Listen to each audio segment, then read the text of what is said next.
राज, आज बहुत देर कर दी, कहाँ रह गया था? हिसाब बराबर करने में जरा वक्त लग गया। हिसाब? कैसा हिसाब? तुम शायद भूल गए, प्रकाश की शादी में एक लड़की ने मेरे मुंह पर तमाचा मारा था। हाँ तो? आज मैंने उसके मुंह पर ऐसा तमाचा मारा है कि अब वो जिंदगी भर सर उठाकर जी नहीं सकेगी।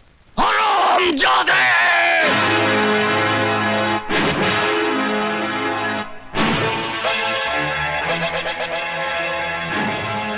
मेरी बेटी तो सर उठा के नहीं जी सकेगी, लेकिन मैं तो तेरे सर को ही नहीं रहने दूंगा।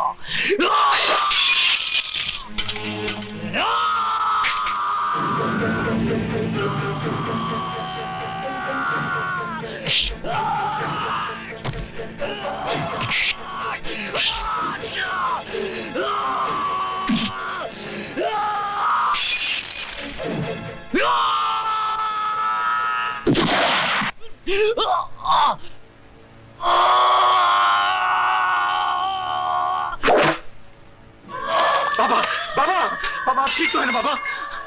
Arrest him! विनोद, छोड़ दे मुझे। मैं इस हरामजादे को जिंदा नहीं छोड़ूंगा। इसने हमारी माला की इसको इसके किए की सजा मिलेगी बाबा, इसको इसके किए की सजा मिलेगी।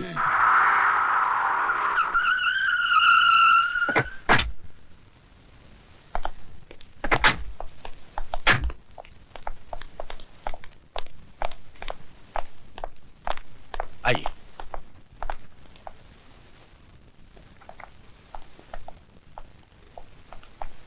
मैं हूं एडवोकेट वाघमारे और आप हैं राय बहादुर दीवानचंद। बैठिए। और ये हैं इनके बेटे राज का बेल ऑर्डर।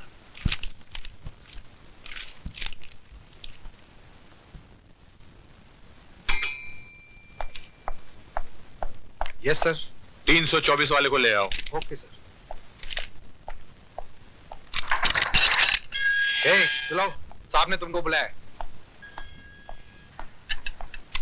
आइए राज साहब, आइए बैठिए।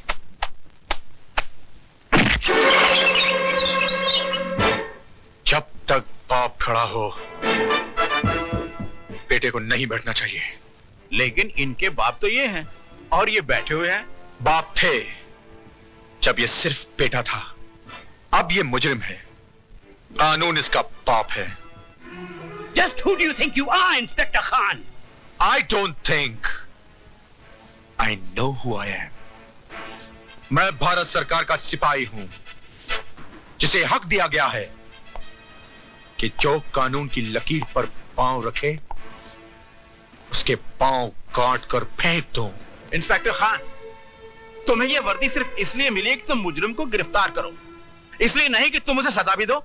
और आपको यह काला कोट इसलिए दिया गया है कि आप सच्चाई को अदालत के सामने पेश करें, इसलिए नहीं कि अपने मौकिल की भड़वागिरी करें।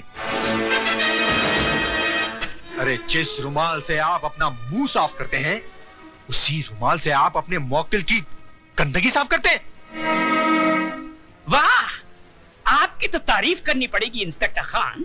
एक पब्लिक सर्वेंट होके पब्लिक के साथ कैसा सलूक कर रहे हैं। थोड़ी तारीफ अपने बेटे की नहीं करेंगे, जिसने एक मासूम लड़की की इज्जत छोटे छोटे बच्चों के सामने नीलाम कर दी। तुम मिडिल क्लास के हो ना, तुम्हें क्या मालूम कि अय्याशी क्या होती है, दौलत का नशा क्या होता है। वो सारा नशा 7 साल की सजा सुनते ही उड़ जाएगा। वो मैं अदालत में देख लूंगा। चलो बेटे, let's get the hell out of here.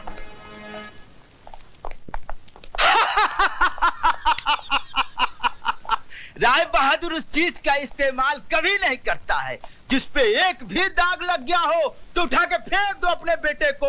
इस पे भी तो दाग लग गया है, फेंक दो। फेंक दो राय बहादुर, उठा के फेंक दो अपने बेटे को।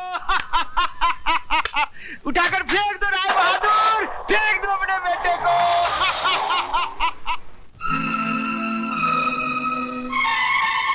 राय बहादुर उस चीज का इस्तेमाल कभी नहीं करता है जिस पे एक भी दाग लग गया हो तो उठा के फेंक दो अपने बेटे को। इस पे भी तो दाग लग गया है। अरे जिस रुमाल से आप अपना मुंह साफ करते हैं, उसी रुमाल से आप अपने मौकिल की गंदगी साफ करते हैं।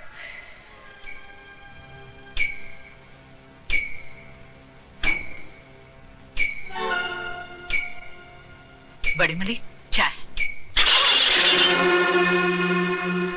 शर्म आती है हमें तुम्हें अपना बेटा कहते हुए। तुम्हारी इस जलील हरकत की वजह से एक 2 कौड़ी के पुलिस ऑफिसर ने हमसे जिस तरह बातें की हम ही जानते हैं। तुम्हें इस खानदान की इज्जत का ख्याल है कि नहीं? I am sorry dad. Sorry? तुम्हारे सॉरी कहने से इस हवेली पे लगे हुए दाग मिट जाएंगे क्या? अरे जवानी इतनी ही फड़क रही थी तो खरीद लेते उस चीज को, यूं ही मुंह मारने की क्या जरूरत थी? गुस्सा थूक दीजिए बाबूजी, बच्चा है, गलती हो गई। इस गलती की सजा जानती हो तुम? 7 साल इसे जेल में चक्की पीसनी पड़ेगी। इसकी आंखों की चमक और इसके गालों की लाली बुढ़ापे के अंधेरे में बदल जाएगी। ऐसा कुछ भी नहीं होगा बाबूजी, अगर आप थोड़े ठंडे दिमाग से काम लेंगे तो। मतलब? हैसियत ही क्या है उस लड़की की? कौन है वो? गरीब, बेबस, बेसहारा। ऐसे लोग गला फाड़ फाड़ कर अगर सच भी बोलें तो दुनिया उसे झूठ ही मानती है। पुलिस वाले सबसे ज्यादा बात उसकी मानते हैं जिसके पास दौलत है। मगर ये काम आसान नहीं है बहू। FIR दर्ज हो चुकी है और दर्ज करने वाला पुलिस ऑफिसर कोई आम आदमी नहीं है। वो एक जिद्दी इंसान है जिसे ईमानदारी की बीमारी है। वो मर जाएगा मगर टूटेगा नहीं। तो फिर चोट वहां कीजिए बाबूजी जहां दीवार कमजोर हो। ज्ञानी करतार सिंह एक मामूली गैराज का मालिक है। उसकी जिंदगी गुजरी है टूटी फूटी कारों के बीच में। चमकती कार में सवार होकर जाइए और उसके कालिख लगे हाथों पर चंद चांदी के सिक्के रख दीजिए।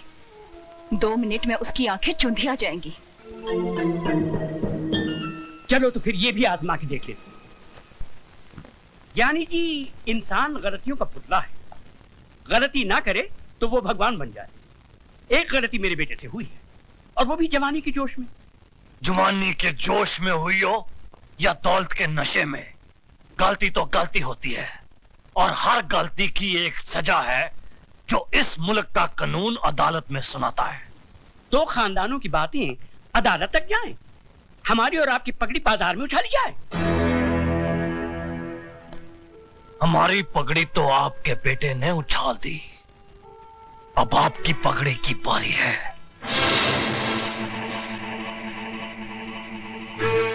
बरसों से मैं आपको जानता हूं। इस दुनिया में आपका कोई भी नहीं, इसीलिए आप औरों को अपना लेते हैं। ये लड़की भी आपकी नहीं, अनाथ है। धर्म, जात, खानदान किसी का भी तो कोई पता नहीं। मैं चाहता हूं कि अदालत और कानून के दांव पेच में न उलझकर हम कोई सीधा सा रास्ता अपना ले तो। जो रास्ता सोच के आए हो राय बहादुर, वो भी बोल दो।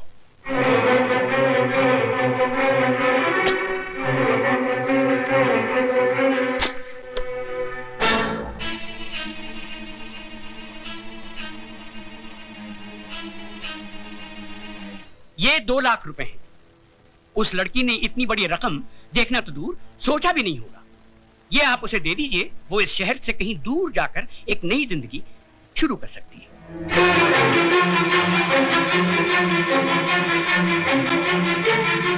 राय बहादुर,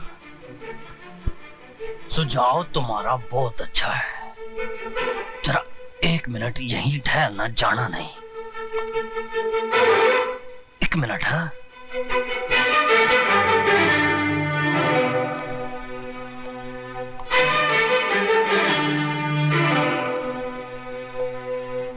आपने मेरी बेटी की इज्जत की कीमत बहुत कम लगाई है, लेकिन मैं ऐसा नहीं करूंगा। ये 2 लाख नहीं 4 लाख रुपए हैं। अपने कार की बहू को रात को मेरे साथ सुला दो। ये करतार सिंह, यकीन मानिए मैं मुकदमा भी वापस ले लूंगा। बाकी की जिंदगी आपकी बहू इस शहर से कहीं दूर जाके बिता सकती है, बड़ी खुश हो जाएगी। तुम उस मामूली लड़की का मुकाबला मेरी बहू से कर। और चुप है, वरना इस कार से तू नहीं तेरी लाश जाएगी।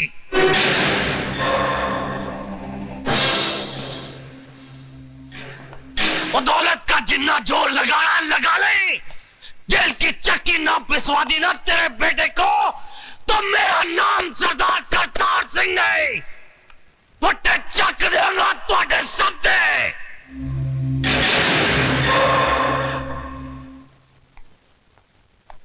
राय साहब, हिंदुस्तान की अदालतों में मुझे ज्ञान प्रकाश नहीं, माइक टाइसन के नाम से बुलाया जाता है। जिस तरह वो बॉक्सिंग रिंग में उतर के घूंसों की बौछार कर देता है, उसी तरह मैं अदालत में गंदे और अश्लील सवालों की बारिश कर देता हूं। आपके बेटे ने तो उसके कपड़े उतारने के लिए अपने हाथों का इस्तेमाल किया होगा, लेकिन मैं उसे अपने सवालों से नंगा करूंगा। रेप क्या है उसका मतलब मैं समझाऊंगा उसे। अदालत में जब बलात्कार का मुकदमा चलता है तो ऐसा लगता है कि यह अदालत नहीं, जिस्म बेचने का बाजार है, जहां औरत के जिस्म के हर उस हिस्से की बात होती है जिसे भगवान ने शर्म की मिट्टी से संवारा है। माला, तुम सुन रही हो ना? आप बोलते जाइए। जानती हो कैसे कैसे सवाल पूछे जाएंगे?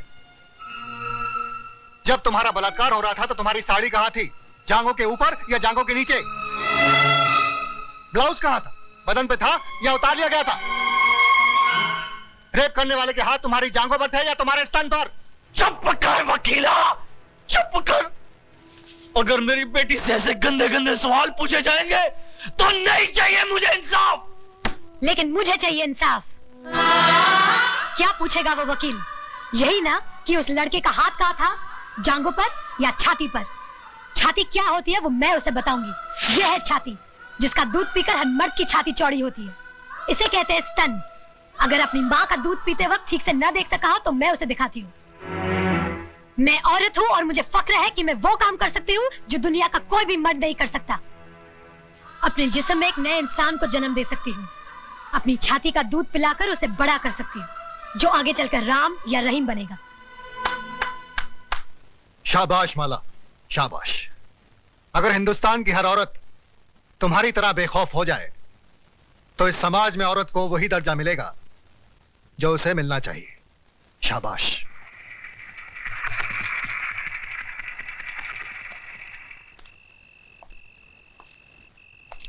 प्रताप। अरे डैडी, आप अंदर आइए ना। नहीं, यही ठीक है। हमारे दामाद होकर भी तुम हमारे खिलाफ मुकदमा लड़ रहे हो। मैं आपके खिलाफ नहीं, जुर्म के खिलाफ लड़ रहा हूं। तुम जानते हो हमारा वकील कौन है? जानता हूं, मिस्टर ज्ञान प्रकाश, जो आज तक कोई भी मुकदमा नहीं हारा, लेकिन इस बार वो हारेगा। क्या सुधा को मालूम है कि तुम हमारे खिलाफ? डैडी, मुझे सिर्फ मालूम ही नहीं है, बल्कि मैंने खुद इनसे कहा था कि माला का मुकदमा ये लड़े। सुधा, तुमने? डैडी, राज के जुर्म को छुपाइए मत, वरना एक दिन। मैं तुम्हारा भाषण सुनने नहीं आया हूं यहाँ। तो फिर आप जा सकते हैं।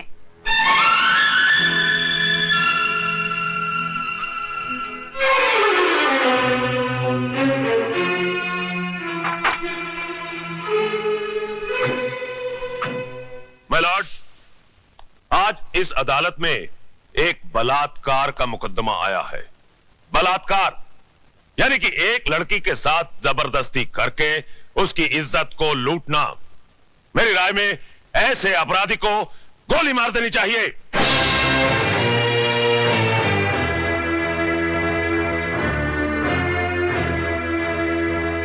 अगर एक लड़की अपनी मर्जी से एक लड़के के साथ हम बिस्तर होती है और उसके बाद अपने कपड़े खुद ही फाड़ती है, अपने बाल बिखेरती है और अपने ही नाखूनों से अपने बदन पे निशान लगाकर चिल्लाती है, बचाओ बचाओ मेरा बलात्कार हो गया, तो क्या अदालत मान लेगी?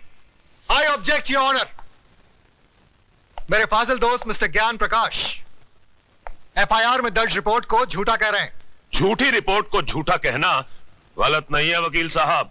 रिपोर्ट लिखी किस पुलिस ऑफिसर ने थी माय लॉर्ड? उस पुलिस ऑफिसर ने जो सरदार करतार सिंह के कर्ज तले दबा है और बचपन में एक चोर था। इंस्पेक्टर खान, क्या ये सच है? माय लॉर्ड, दरअसल आप सिर्फ हाँ या ना में जवाब दीजिए। ये सच है। That's all your honour. जिस इमारत की नींव ही खोखली हो, उस इमारत का अंजाम क्या होगा? आगाज हुआ ही नहीं और आप अंजाम तक पहुंच गए वकील साहब। इस हादसे के चश्मदीद गवाह हैं योर ऑनर। 40 मासूम छोटे छोटे बच्चे, जिन्हें ना ही आपकी बुलंद आवाज का खौफ है और ना ही किसी अंजाम की परवाह। आप फिक्र मत कीजिए वकील साहब, धीरे धीरे सबको बुलाऊंगा इस कटहरे में। माय लॉर्ड, सबसे पहले मैं मिस माला से कुछ सवाल पूछना चाहता हूं।